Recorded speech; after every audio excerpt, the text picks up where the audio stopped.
प्रबुद्ध उपासक उपासिकाओं, आज का ये कार्यक्रम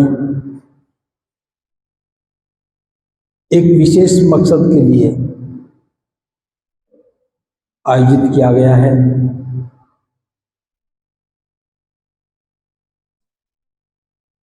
मणि कुमार जी ने उस मकसद पर थोड़ी चर्चा की, आपको बताया। मैं उस पर चर्चा थोड़ी देर बाद करूंगा। पहले हम धम्म पर चर्चा कर लें।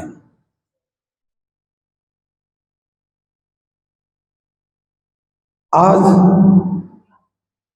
धम्म भूमि जो पूरे देश में धम्म को स्थापित करने का प्रयास कर रही है,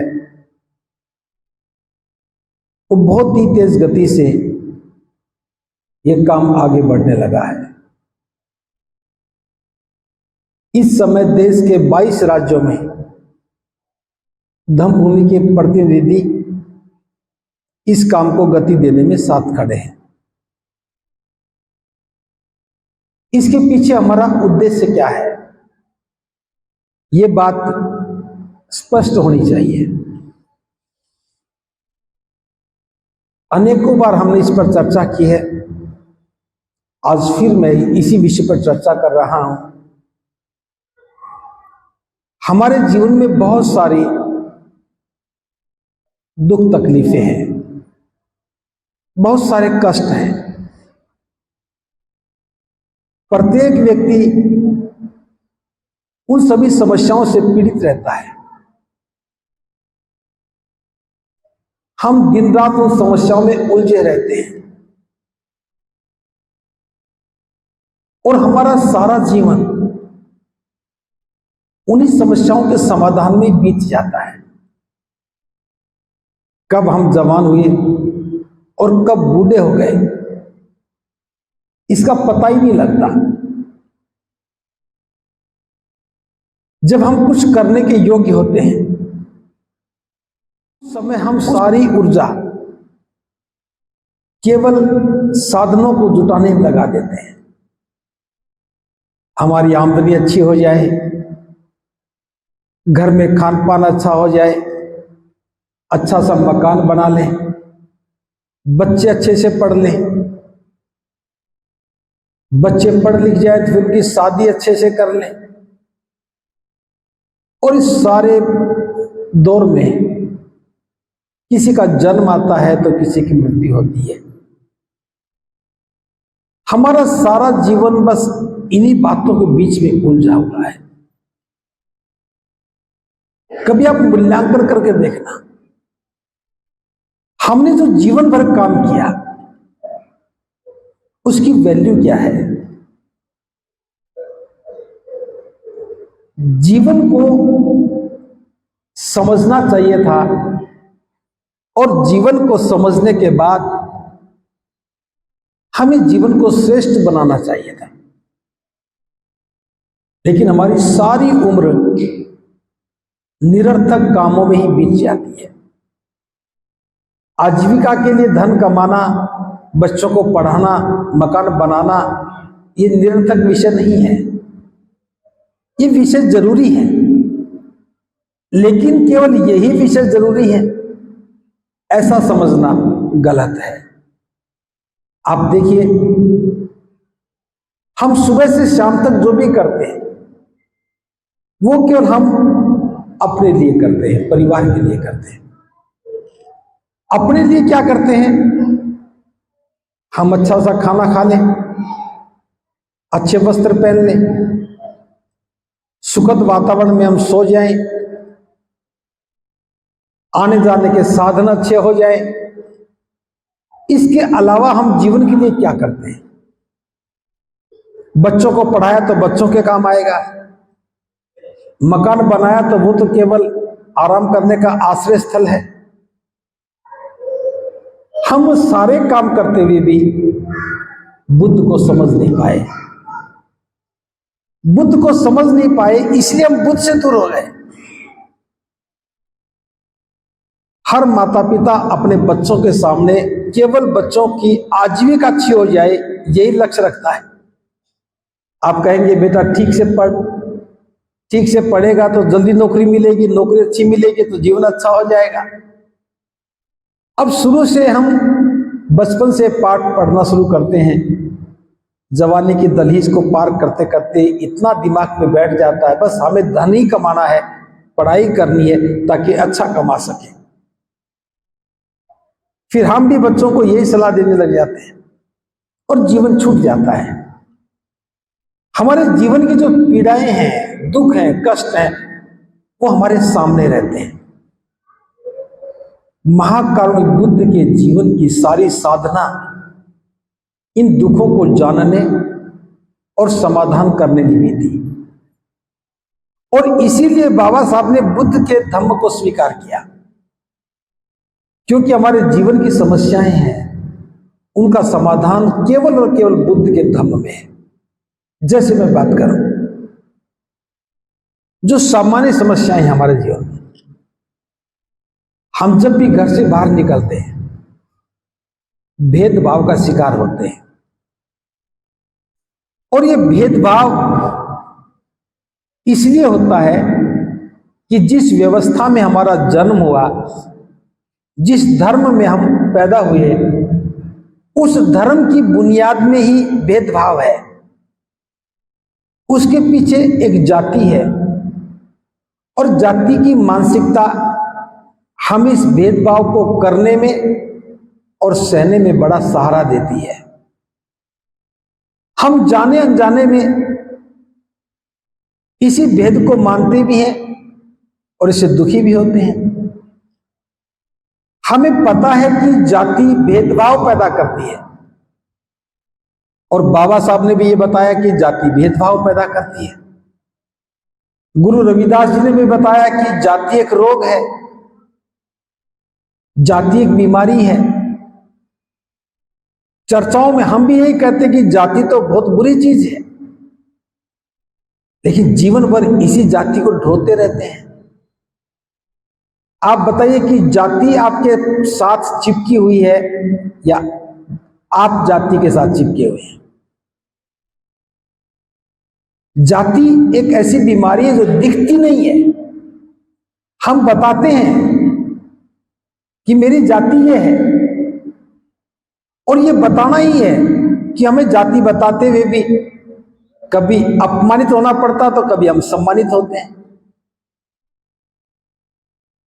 इस रोग का एक ही निदान है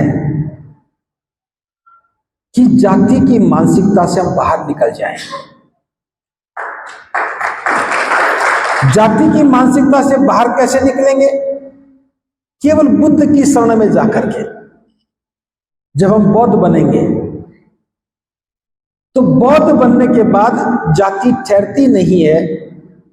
महाकारुणिक बुद्ध ने बहुत अच्छे तरीके से समझाया है। जैसे पहाड़ों से नाले निकलते हैं, छोटे छोटे नाले मिलकर के बड़ा नाला बनते हैं, और बड़ा नाला कई नाले मिलते हैं तब नदी बनती है, और वहां से नदी का नाम शुरू होता है। ये गंगा है, यमुना है, गोदावरी, कावेरी, रावी, सतलुज, व्यास, सैकड़ों नदियां हैं। नदी जहां से बनी वहीं से चली, सैकड़ों मील तक चलती है, उस नदी का वही नाम रहता है। लेकिन जो ही वो नदी समुद्र में चली जाती है, उसका नाम और पहचान खत्म हो जाती है। अब वो नदी नहीं है, वो समुद्र हो जाती है। कितना सुंदर तरीके से तथागत ने समझाया कि जब तक वो समुद्र से बाहर है वो नदी है, उसका नाम है, उसकी पहचान है। लेकिन जो ही नदी समुद्र में गई, अब नदी नदी नहीं है, समुद्र है। इससे आगे भी समझाया, सैकड़ों नदियां समुद्र में आके मिलती हैं और समुद्र बन जाती हैं। क्या कोई व्यक्ति उस समुद्र के पानी में से एक बाल्टी पानी निकालकर बता सकता है कि इसमें गंगा कौन सी है, यमुना का पानी कौन सा है, कावेरी का कौन सा है, सतलुज का कौन सा है? क्या बता सकता है? नहीं बता सकता। नदी जब तक समुद्र से बाहर थी वो नदी थी, उसका नाम था, उसकी पहचान थी। और जो ही नदी समुद्र में चली गई और समुद्र हो गई। कितना आसान है नदी का समुद्र हो जाना। और एक बार समुद्र में जाने के बाद कौन सी नदी पवित्र है, कौन सी पवित्र नहीं है, काम खत्म हो गया। गंगा पवित्र है, यमुना पवित्र नहीं है। नदी में जाने के बाद, समुद्र में जाने के बाद सब एक हो गई। इसी तरह से बुद्ध ने समझाया कि बौद्ध धर्म ऐसा है, समुद्र जैसा है। कोई व्यक्ति किसी भी जाति में पैदा हुआ हो, किसी भी गोत्र में पैदा हुआ हो, लेकिन जब वो बुद्ध की शरण में आता है, धम्म की शरण में आता है, तो समुद्र हो जाता है। पिछली जाति, उसकी पहचान खत्म हो जाती है। इतनी सी बात समझने के लिए कितना ज्ञान चाहिए, कितनी साधना चाहिए। एक सामान्य से सामान्य व्यक्ति भी समझ जाता है कि जो ही नदी समुद्र में जाती है वो समुद्र हो जाती है। तो धम्म की शरण में आए तो हम बौद्ध हो जाते हैं। लेकिन हम लोग कैसा स्वभाव बना लिया, चलेंगे, दौड़ेंगे, बात करेंगे धम्म की। जब समुद्र आता है तो हम ठहर जाते हैं और नदी बने रहते हैं। जाति भी बची रहती है और बौद्ध भी बन जाते हैं। ये बात मैं इसलिए समझा रहा हूं, अगर हम बाबा साहब को समझते हैं, बाबा साहब को अपना आदर्श स्वीकार करते हैं, तो हमें बाबा साहब का अनुसरण करना चाहिए, केवल अनुसरण करना चाहिए। यहां ज्यादा दिमाग लगाने की आवश्यकता नहीं है, क्योंकि बाबा साहब दुनिया के महानतम विद्वान हैं। उनके जीवन का एक बहुत बड़ा अनुभव है, उनकी ज्ञान की साधना है, जीवन का संघर्ष है, और उससे जो समाधान निकला वो समाधान बाबा साहब ने हमें दिया। पहले खुद बुद्ध की शरण में गए, फिर हमें जाने के लिए कहा। बस इतना तो काम करना था। बाबा साहब का आदेश मिला और हमें बुद्ध की शरण में जाना चाहिए था। अगर ऐसा कर लेते तो आज हमारे जीवन में जो अपमान की घटनाएं होती हैं, जो उत्पीड़न की घटनाएं होती हैं, जो शोषण की घटनाएं होती हैं, जाति के नाम पर जो मनोबल गिराया जाता है, ये सारी समस्याएं स्वतः ही नष्ट हो जाती हैं, खत्म हो जाती हैं जब हम घोषणा करते हैं कि मैं तो बौद्ध हो गया। बौद्ध होने का मतलब है इस बीमारी से मुक्त हो गया, इस भेदभाव की बीमारी से मुक्त हो गया। और बुद्ध की शरण में जाने के बाद जो अनुभूति होती है, वो अनुभूति जीवन को रोमांचित करती है। वही अनुभूति है जो सुख का एहसास कराती है। हम ऊंचे मनोबल के साथ जीवन जीने लगते हैं। लेकिन अब क्या हो रहा है, कभी हम बौद्ध बनते हैं, कभी हम जाति को लेकर चलते हैं।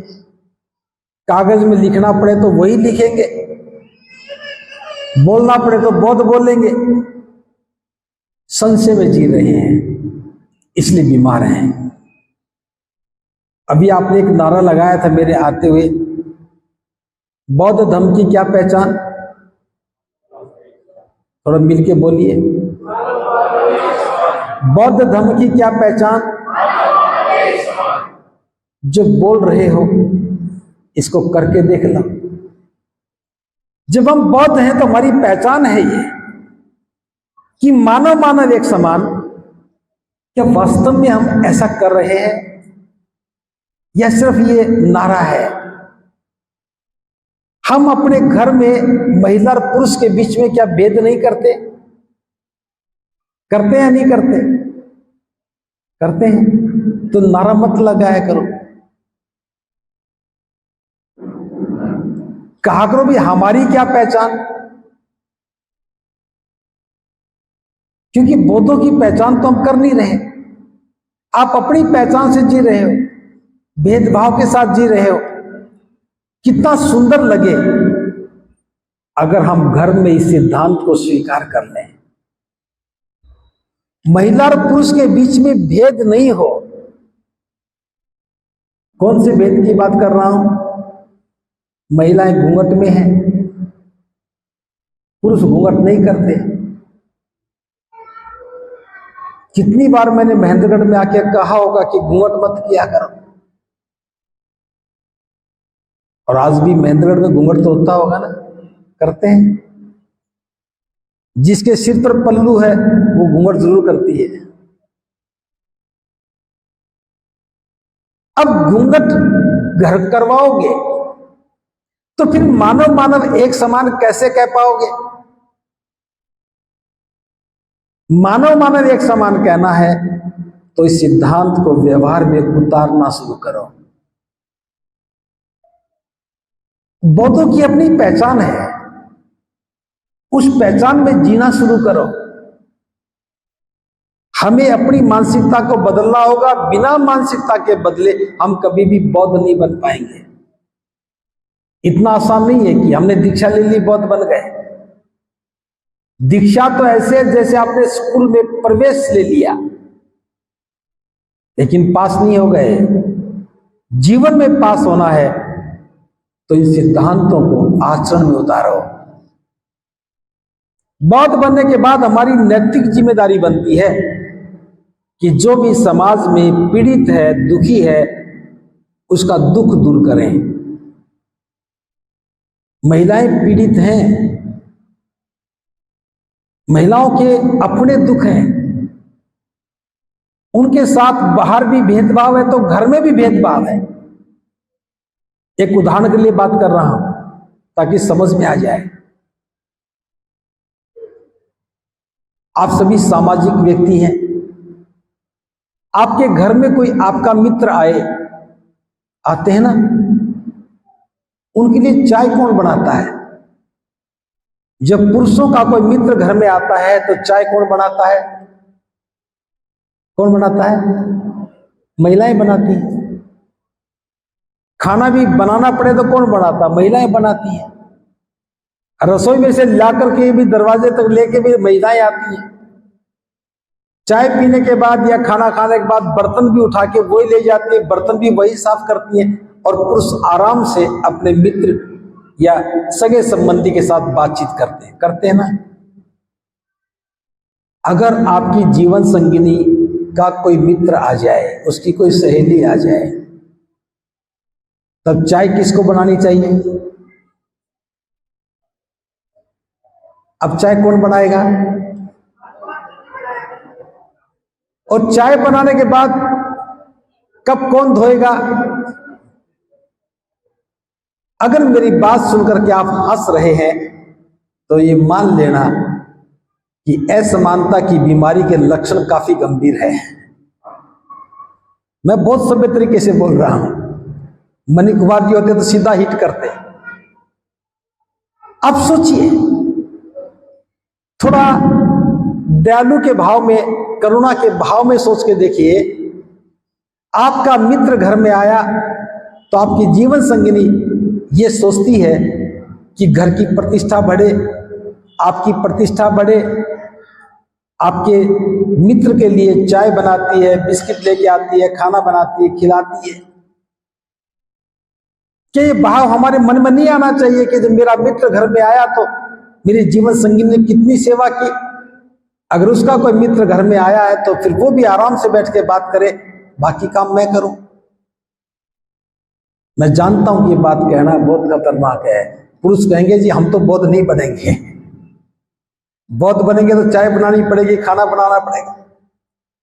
सवाल ये नहीं कि बनाना पड़ेगा, सवाल ये कि भाव होना चाहिए। घर में कोई अतिथि आया, आप चाय पिलाना चाहते हैं तो चाय बनाने के लिए किसको कहेंगे? आपके घर में 2 संतान हैं, एक बेटा है, एक बेटी है, तो चाय बनाने के लिए किसे कहेंगे? बेटे को या बेटी को? और बिस्किट लेके आने बाजार से, दुकान से, तो किसको कहेंगे? यही भेदभाव है। कि चाय बनाने का काम तो लड़की करेगी और दुकान से सामान लाने का काम लड़का करेगा, मन में भेद कितना गहरा है समझिए। समानता की बात व्यवहार में उतरनी चाहिए। बेटे को कहा जा सकता कि बेटा चाय बनाओ, बेटी को कहा जा सकता है कि दुकान से सामान ले आओ। जो सामने था उसको कह दिया। ये अभ्यास के बिना बौद्ध नहीं बन पाएंगे। मैं ये बात इसलिए बता रहा हूं, जिस व्यक्ति के स्वभाव में बुद्धिज्म आ गया उसके मन में भेद नहीं हो सकता, वो जाति को स्वीकार कर ही नहीं सकता, वो सबके साथ करुणा का व्यवहार करता है। और इस करुणा के व्यवहार में हमारी और बहुत सारी चीजों का समाधान है। जैसे मैं बात करूं, महेंद्रगढ़ पढ़ाई लिखाई के मामले में बहुत आगे है। शिक्षा के क्षेत्र में महेंद्रगढ़ काफी प्रगतिशील है, मानते इस बात को। बहुत सारे अधिकारी बने, डॉक्टर बने, इंजीनियर बने, प्रोफेसर बने, बहुत सारे अध्यापक भी बने। आज तक कभी ऐसा हुआ है कि समाज के पढ़े लिखे जिम्मेदार लोगों ने बैठ करके बात की हो कि समाज में गरीबी है, उस गरीबी से हम समाज को बाहर निकालें? कभी हुआ है? गरीबी व्यक्तिगत है या सामाजिक बीमारी है? इस बीमारी से पीड़ित तो हम व्यक्तिगत हैं, लेकिन बीमारी सामाजिक है। इस सामाजिक बीमारी का समाधान भी सामाजिक था, लेकिन पढ़ा लिखा व्यक्ति कभी भी अपनी बीमारी को भी स्वीकार नहीं करता। वो तो नौकरी लग गया, उसके पास तो पैसे आ गए, उसे तो लगता है कि वो बीमारी से मुक्त हो गया।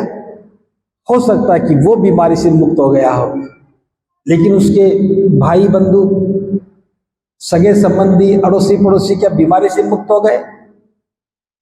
अगर हम अपने समाज की प्रगति की बात करें कि समाज में कोई गरीब नहीं होना चाहिए, तो पहली बात तो यह कि हम उन सामाजिक परंपराओं पर बातचीत करना शुरू करेंगे जिससे गरीबी के द्वार खुलते हैं। किसी घर में बच्चा पैदा हो जाए, उसका नामकरण संस्कार करना पड़े, कुआं पूजन करना पड़े, तो दो परिवार कर्जदार हो जाते हैं। जो बच्चा पैदा हुआ है उसके मामा नाना, और जिस घर में हुआ है उसके मम्मी पापा। उस समय काम तो करना यह चाहिए कि बच्चे के भविष्य की योजना बनाए, और हम कर्ज लेकर के कर्जदार होने की दौड़ में शामिल हो जाते हैं। जब किसी बच्चे की शादी करते हैं तो लाखों रुपया खर्च करते हैं, घर में पैसा नहीं है, शादी में कई लाख रुपया चाहिए। क्या एक सभ्य समाज की जिम्मेदारी नहीं बनती कि बैठ करके चर्चा करके हम अपनी समस्याओं का निराकरण करें? इसी बहाने में बैठ के फैसला करें कि जो भी बौद्ध बन गया, बाबा साहब का अनुयायी है, जैसा बाबा साहब ने कहा वैसे विवाह करेगा। ये तथागत की प्रतिमा है, मंच बना है, आगे ऐसे गद्दे बिछाओ, दोनों परिवार के लोग आए, यहीं बैठ के शादी करके चले जाएं। शादी में बैंड की, दावत की कहां जरूरत है? शादी का सामाजिकरण नहीं करना चाहिए। दो बातें मान जाओ, शादी में दावत खाना बंद कर दो और बारात में जाना बंद कर दो। बारात मत जाओ और दावत मत खाओ। कर सकते हो ना? जब हम बारात नहीं जाएंगे तो बैंड नहीं बजेगा। बारात नहीं है, बैंड नहीं है, तो घोड़ी की जरूरत नहीं है। बारात, घोड़ी और बैंड नहीं है तो कोई नाचेगा भी नहीं, और नाचेगा नहीं तो पिएगा भी कोई नहीं। जब बारात नहीं है, बैंड नहीं है, घोड़ी नहीं है, तो लड़की वाला टेंट भी नहीं लगाएगा। टेंट नहीं लगाएगा, जब बारात नहीं आई तो अपने भी अड़ोसी पड़ोसी को नहीं बुलाएगा। बारात आती है तभी वो भी बारात इकट्ठी करता है। आप 400 लोगों की बारात लेके जा रहे हो तो 400 वो भी बुलाता है, ताकि यूं ना कहे भी इनके घर में तो आदमी नहीं है। जब बारात नहीं जाएगी तो लड़की वाला भी किसी को नहीं बुलाएगा। जब लोग ही नहीं है खाने वाले तो हलवाई क्यों बिठाएगा? दो बातों के पीछे सारी बर्बादी छुपी थी। आप बाराती बन के गए, सारा प्रपंच शुरू हो गया। बाराती बन के गए तो मोटर गाड़ियां चाहिए, बाराती बन के गए तो बैंड भी चाहिए, बाराती बन के गए तो घोड़ी भी चाहिए, बाराती बन के गए तो पीना भी चाहिए। आगे जाओगे तो बारात आई तो टेंट भी मिलेगा, टेंट की सजावट भी मिलेगी, सजावट साथ भोजन भी मिलेगा, और कितनी सारी बर्बादी शुरू हो जाती है। बौद्ध बनने के बाद शादी की परंपरा बदल लो। रिश्ता पक्का होने के बाद दोनों परिवार बुद्ध विहार में आए, शादी करके चले जाएं। जाने के बाद अपने अड़ोसी पड़ोसियों को खाना भी खिला दो, कोई बात नहीं। नाचने की इच्छा तो ढोल बजा के नाच लो, वो भी कोई बात नहीं। जहां 5 लाख रुपया खर्च होता था वहां 20,000 रुपया खर्च हो जाएगा, कोई बात नहीं। एक छोटा सा निर्णय है, समाज को कर्ज की जिंदगी से बचा सकता है। ना किसी को ब्याज देना, ना किसी को किस्त लौटाना। जो कमाएंगे घर में आएगा, और घर में आएगा हम अच्छा खाएंगे, अच्छा पिएंगे, अच्छा मकान बनाएंगे, पढ़ाई अच्छी करवाएंगे। समृद्धि का यही एक सूत्र है। देखिए समाज समझदार होता गया, बारात बढ़ती चली गई। जितना ज्यादा पढ़ा लिखा उतनी बड़ी बारात, जितना ज्यादा समझदार उतना बड़ा टेंट, जितना ज्यादा समझदार उतने ज्यादा खाने वाले। यह समाज की बर्बादी का एक बड़ा कारण हो गया। अगर यह बात समझ में आ जाए कि हमें अपना विकास करना है,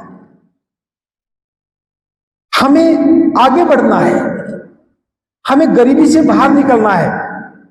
अगर आप बारात में नहीं जा रहे हो और दावत नहीं खा रहे हो तो याद रखना आप हजारों लोगों को बचा रहे हो, गरीबी से बचा रहे हो।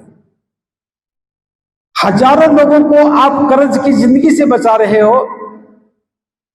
क्या ये हमारा दायित्व नहीं बनता? एक वक्त खाना खा लेने से जीवन नहीं कटता। आप बारात में नहीं जाओगे तो हो सकता वो परिवार कभी भी आपको खाने के बुला ले, लेकिन अगर वो कर्जदार हो गया तो ना तो स्वाभिमान बचता है, ना आदर सत्कार बचता है, शिक्षा प्रभावित हो जाती है। हम गुलामी का जीवन जीने लगते हैं। किसी के खेत खलियान में काम करते हैं तो वहां जुल्म का शिकार होते हैं। ध्यान से सुनिए, जहां पर भी समाज पर जुल्म होता है वहां कर्ज शामिल होता है। जो कर्ज देता है, एक व्यक्ति कर्ज लेता है, एक कर्ज देने वाला है, एक कर्ज लेने वाला है। इन दोनों के बीच में एक संबंध बनता है। वो संबंध आपके फर्ज से बना है, क्योंकि शादी करनी थी, कर्ज ले लिया तो संबंध हो गया। अब शादी के बाद उस कर्ज को चुकाना है, कैसे चुकाओगे? आमदनी 10,000 रुपए की, ब्याज 15,000 रुपए का, किस्त कहां से लौटाओगे? वो खेत में लेके जाएगा, खेत में काम करवाएगा, डांट भी लगाएगा, गालियां भी देगा। काम नहीं होगा तो हो सकता कभी हाथ भी उठा ले, और जब काम फिर भी नहीं होता है तो महिलाएं भी साथ जाने लगती हैं, और फिर सारा जुल्म शुरू हो जाता है। क्या हम इसका इलाज नहीं कर सकते? आप चाहते हैं कि हमारी किसी भी बहन बेटी के साथ, किसी महिला के साथ कोई जुल्म ना हो, तो इसका एक ही समाधान है। जिस घर में आप शादी कर रहे हो वो परिवार कर्जदार नहीं होना चाहिए। जिस लड़के के साथ शादी हो रही है वो लड़का कर्जदार नहीं होना चाहिए। अगर वो कर्जदार हुआ तो फिर आप इन शादी की खुशियों को ज्यादा दिन तक संभाल नहीं पाओगे। आजादी के 75 वर्षों के बाद भी हमारी जिंदगी दूसरे के खेत खलियान में दफन हो रही है। पढ़ा लिखा समाज परिवारों को बचाने की योजना में शामिल नहीं है। वो मकान तो बड़े बड़े बना लेगा, लेकिन समाज को बचाने में उसकी भूमिका नहीं है। धम्म भूमि का ये आंदोलन, जीवन बचाने का आंदोलन है। जब मैं श्रेष्ठ जीवन निर्माण की बात करता हूं तो उसकी बुनियाद में जीवन बचाने का आंदोलन है। जब हम कर्ज से बचेंगे, सब गरीबी से बचेंगे, गरीबी से बचेंगे तो जुल्म से बचेंगे, जुल्म से बचेंगे तो समानता की बात करेंगे, और समानता की बात करेंगे, ज्ञान की बात करेंगे, तब अंधविश्वास से बाहर निकलेंगे। थोड़ा सा काम है, समझ में आ जाए तो कर लेना चाहिए, और आप देखेंगे इतनी बात भी समझ में आ जाए, अगर आज की इस प्रयास से 5 परिवार भी बच जाते हैं तो अगली बार 50 नजर आएंगे, और 50 लोग एक साथ बैठने लग जाए तो 500 से 5000 बनने में देर नहीं लगती। इसी का नाम आंदोलन है। जब 1 से 10 होते हैं, 10 से 100 होते हैं, और 100 से हजारों लाख बन जाते हैं, इसका नाम आंदोलन है। आप खूब कमाओ, बच्चों को अच्छा पढ़ाओ, अच्छे मकान बनाओ, लेकिन उसके साथ साथ अपने ज्ञान का उपयोग अपने जीवन को सुंदर बनाने के लिए करो। आपके घर की दहलीज पर आकर के 500 लोग खाना खा जाएं, इससे कोई प्रतिष्ठा नहीं बढ़ती है।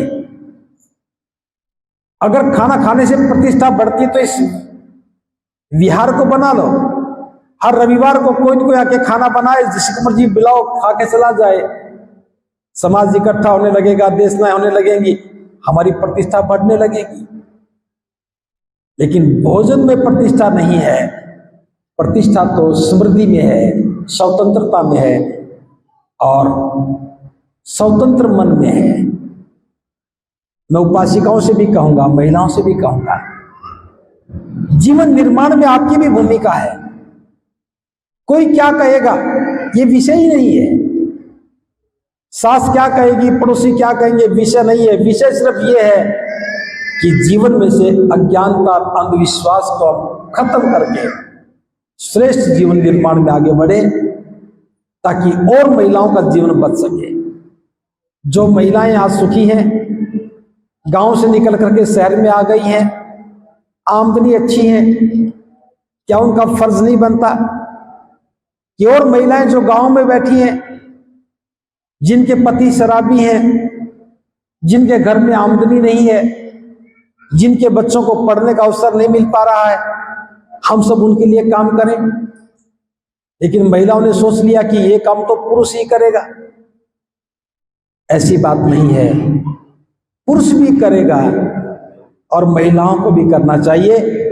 जिस दिन महिलाएं खड़ी हो गई, 5 महिलाएं खड़ी हो गई, 2 महिलाएं खड़ी हो गई, वो कहें कि हम अपने समाज की महिलाओं को बचाएंगे, उनके कष्टों से उनको बाहर निकालेंगे, उन्हें भी सम्मान का जीवन देंगे, आप देखना समाज को बदलने में बिल्कुल देर नहीं लगेगी। बहुत लंबी बात ना करते हुए मैं सिर्फ इतना कहूंगा, हजारों वर्षों के बाद जीवन को श्रेष्ठ बनाने का आंदोलन धम्मभूमि के द्वारा शुरू किया गया। ये जीवन निर्माण का आंदोलन है। हम समस्याओं से मुक्त होकर के, बंधनों से मुक्त होकर के एक अच्छा जीवन जीने लगे, गुलामी की बेड़ियां टूट जाएं, कर्ज की जिंदगी से मुक्ति हो जाए, गरीबी हमारे पास में ना आए, और हम सम्मान का जीवन जीने लगे। हर महिला, हर पुरुष को सम्मान का जीवन मिले। यही तो महापुरुषों की कामना थी, यही बाबा साहब की कामना थी। इसीलिए बाबा साहब ने हमें बुद्ध का धम्म दिया, क्योंकि बुद्ध के धम्म में कोई अंधविश्वास नहीं है, कोई कर्मकांड नहीं है, आत्मा परमात्मा की बात नहीं है, स्वर्ग नरक का बहकावा नहीं है, कोई कर्मकांड करने से पुण्य मिलेगा ऐसी कोई बात नहीं है, कोई कर्मकांड करने से पाप धुल जाएंगे ऐसी कोई बात नहीं है। कितना सुंदर, बुद्धि की समझ में आने वाला, समझदार बनाने वाला, बंधनों को काटने वाला सुंदर मार्ग बाबा साहब ने हमें बताया, और वो मार्ग बुद्ध के धम्म का है। मैं तो आपसे इतना कहना चाहूंगा कि थोड़ा थोड़ा करो, लेकिन जो भी करो संकल्पित होके करो। संकल्पित होके करेंगे तो काम आसान हो जाएगा, और अगर संकल्पित नहीं हुए, आज नहीं कल कर लेंगे, फिर कर लेंगे, अगली बार बनते जाएंगे तब कर लेंगे, अभी तो हम जवान हैं बुढ़ापे में करेंगे, अभी तो रिटायर होने वाले हैं तो दिन बाद कर लेंगे, ऐसे नहीं होगा। यह आंदोलन किसी का इंतजार नहीं करता।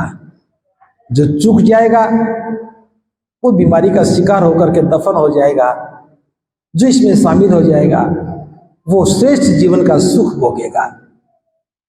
तो इन्हीं शब्दों के साथ मैं इस बात को तो यही विराम देता हूं।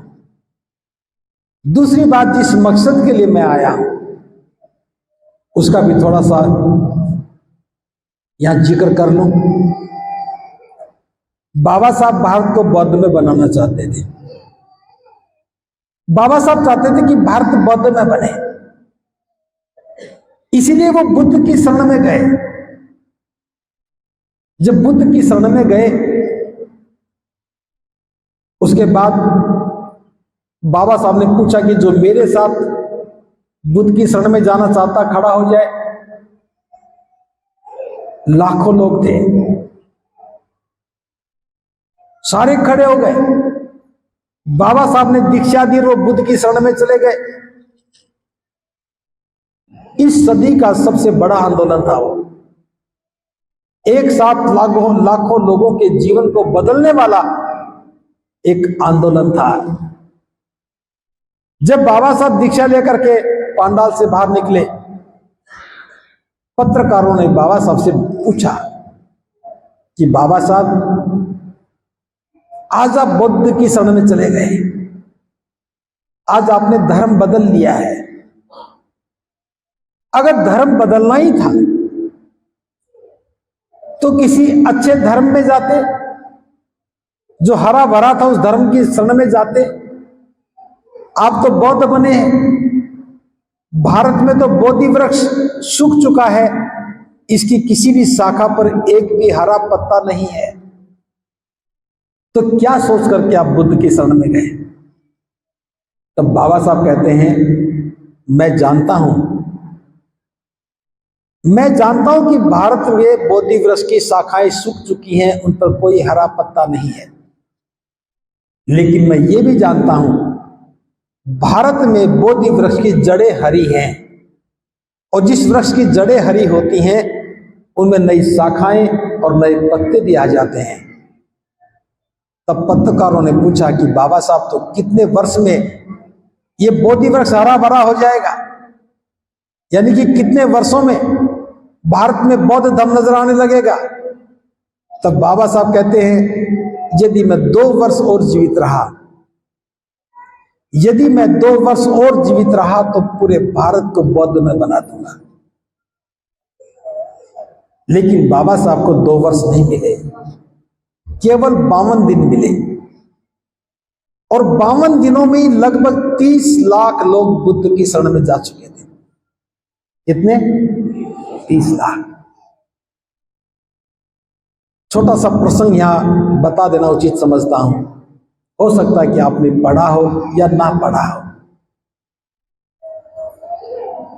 बाबा साहब अचानक दुनिया से विदा हो गए।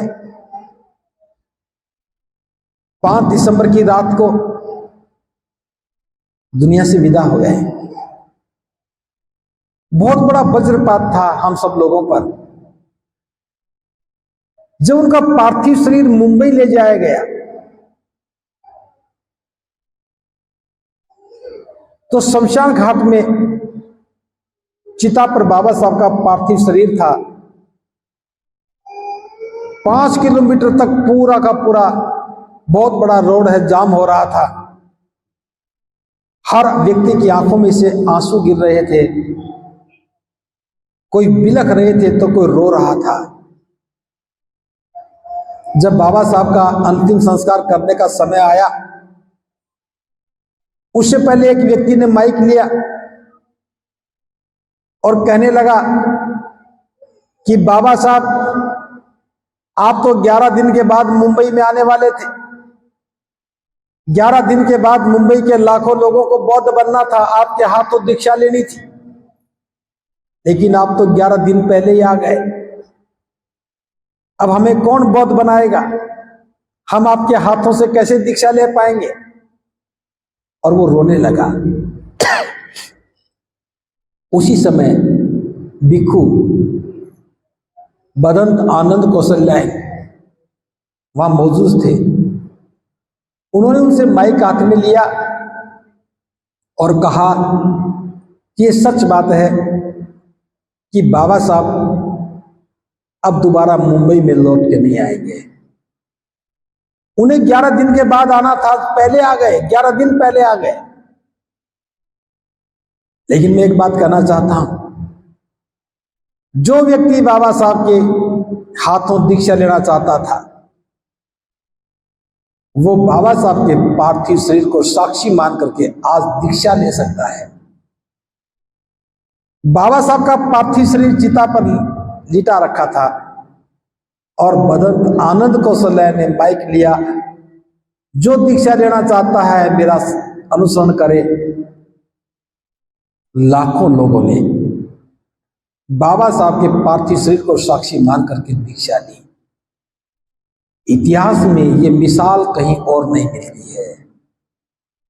इसके अलावा ये मिसाल कहीं भी नहीं है कि जिस मसीहा को उनके पार्थिव शरीर को साक्षी मान करके लोग जीवन कल्याण के मार्ग पर निकल पड़े। लाखों लोग बौद्ध बन गए। 53 दिनों में 30 लाख के लगभग लोग बौद्ध बने। मैं ये बात इसलिए बता रहा हूं, बाबा साहब की एक आवाज पर जितने लोग 5 लाखों लोग बौद्ध बन गए। और जब बाबा साहब बोल भी नहीं पा रहे थे, आवाज किसी और ने दी, नाम बाबा साहब का था, फिर भी वो बौद्ध बन गए। यहां ये बात समझिए, बाबा साहब दुनिया के महानतम विद्वान थे।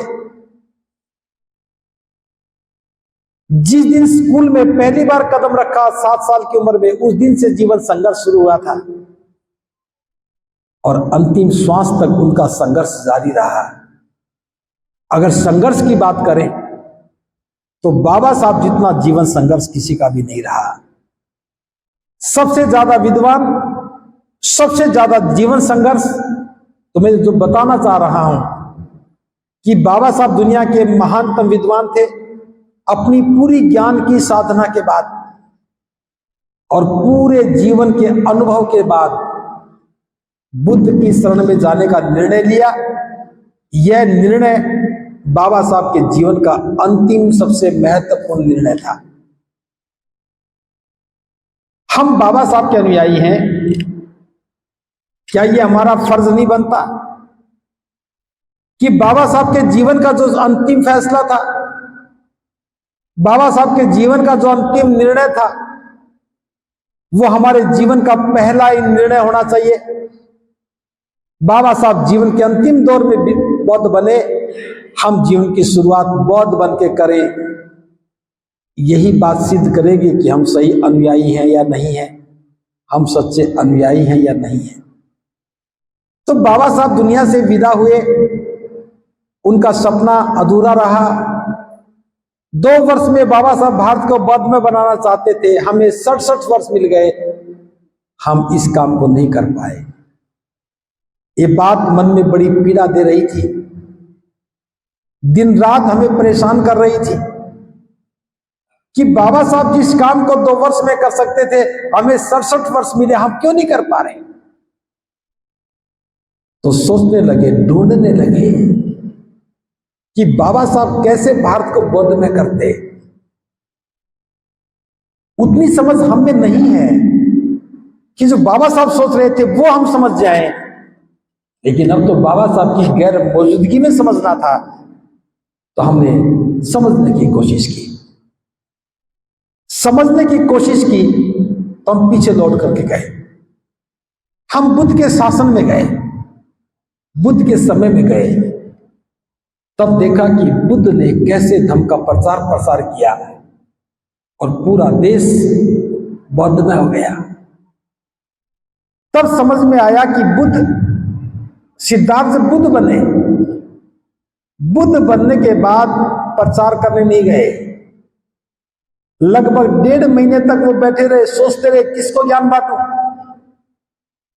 सारा सोच समझने के बाद 5 नौजवानों को चुना जो ज्ञान की तलाश में थे, काया क्लेश कर रहे थे, जो सिद्धार्थ की सेवा कर चुके थे, सुजाता के द्वारा खीर खिलाने के बाद जो नाराज होकर चले गए थे, बुद्ध ने उनको ढूंढा। बोध गया से चल करके सारनाथ में आए। सारनाथ में आकर के उनको पहला उपदेश दिया।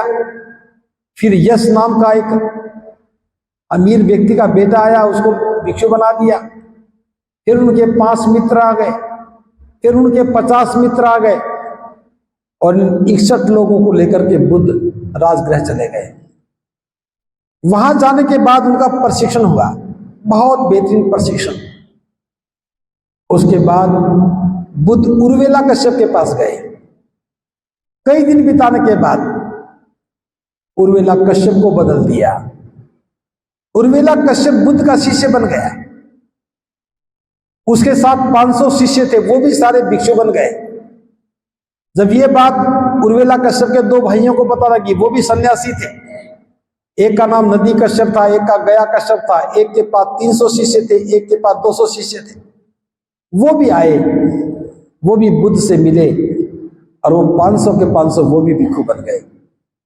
अब बुद्ध के पास 1000 से ज्यादा कासाय वस्त्र पहने हुए, सिर मुंडवाए हुए, गृह त्याग किए हुए भिक्षु थे। ये बात नगर में फैली। राजा बिंबिसार को पता लगा तो बिंबिसार भी मिलने के लिए आए, और आने के बाद बुद्ध को निमंत्रण दिया कि महल में आओ, भोजन के लिए आओ। जब तथागत पहली बार उन हजारों भिक्षुओं को लेकर के नगर में गए, तब नगर में कौतूहल पैदा हो गया। हजारों चीवर पहने हुए, नंगे पैर, सिर मुंडे हुए, हाथ में पात्र देकर के सब बड़े विस्मय से भर गए। जिसने देखा वो वही स्तब्ध हो गया। फिर नगर में जाने के बाद बुद्ध ने देशना दी। जिसने देशना को सुना वो भी बदल गया। फिर भिक्षु संघ वहां से निकल गया। तब नगर में चर्चा होने लगी। जिसने देखा वो देखे हुए की चर्चा कर रहा था, जिसने सुना वो सुने हुए की चर्चा कर रहा था। उन चर्चाओं में जो भी शामिल हुआ उसकी भी समझ में आने लगा, और वो भी बदल गया। अब इस घटना को जब देखा तो 3 बात हमारी समझ में आई। अगर समाज को बदलना है तो कुछ दिखने दिखाने के लिए भी होना चाहिए, कुछ सुनने और समझाने के लिए भी होना चाहिए, कुछ चर्चाएं भी होनी चाहिए, ताकि चर्चाओं से भी आदमी समझता है। बाबा साहब की बुद्ध की शरण में जाने के बाद,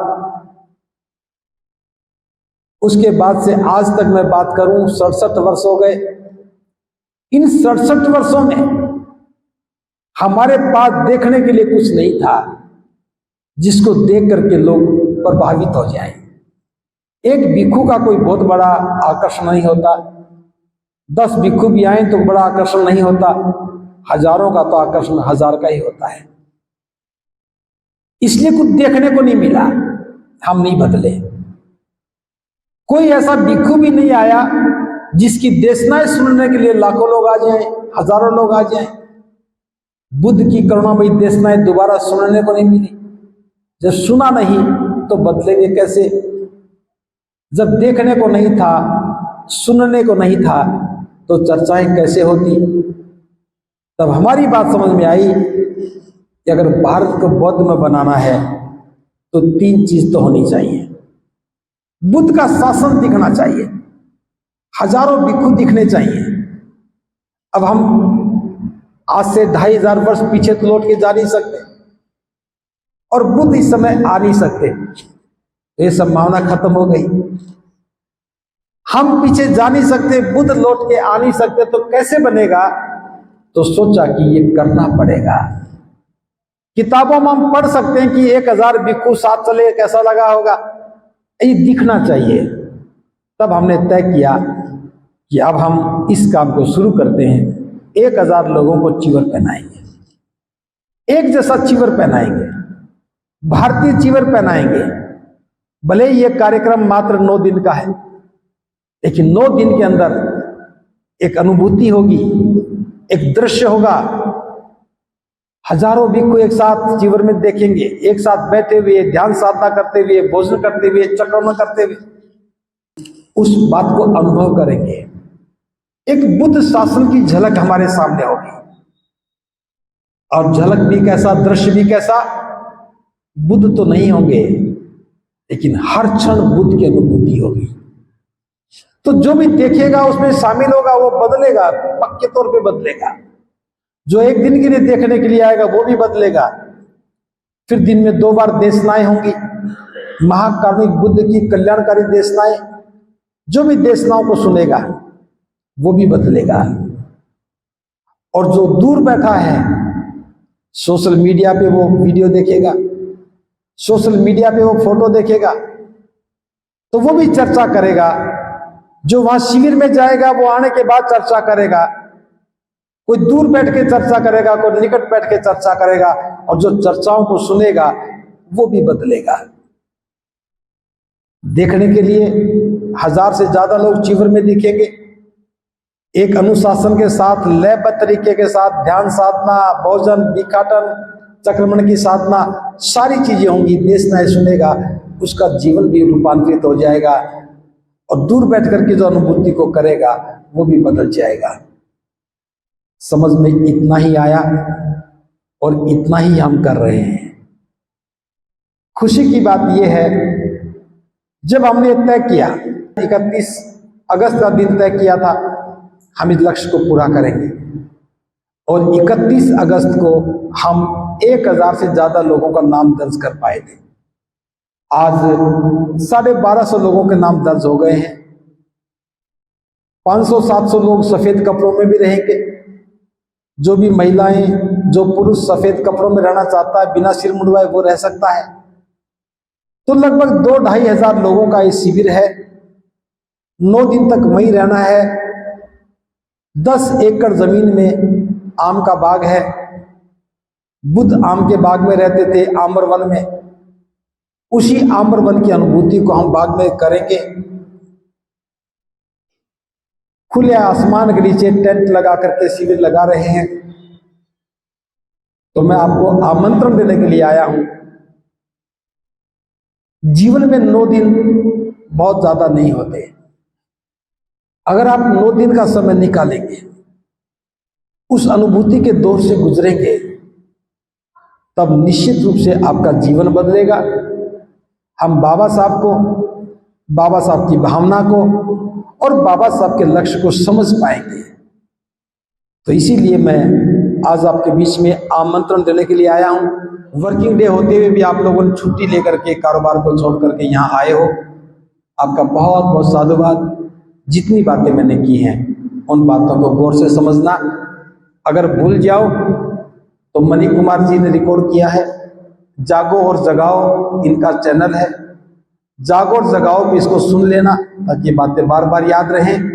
और जितना हो सके बाबा साहब के जीवन के अंतिम निर्णय को अपने जीवन का पहला निर्णय मान करके, धम्म की शरण में आकर के बाबा साहब के स्वप्न को साकार करने का काम करें। इन्हीं शब्दों के साथ अपनी बात को विराम देता हूँ। सबका मंगल हो, सबका मंगल, सबका।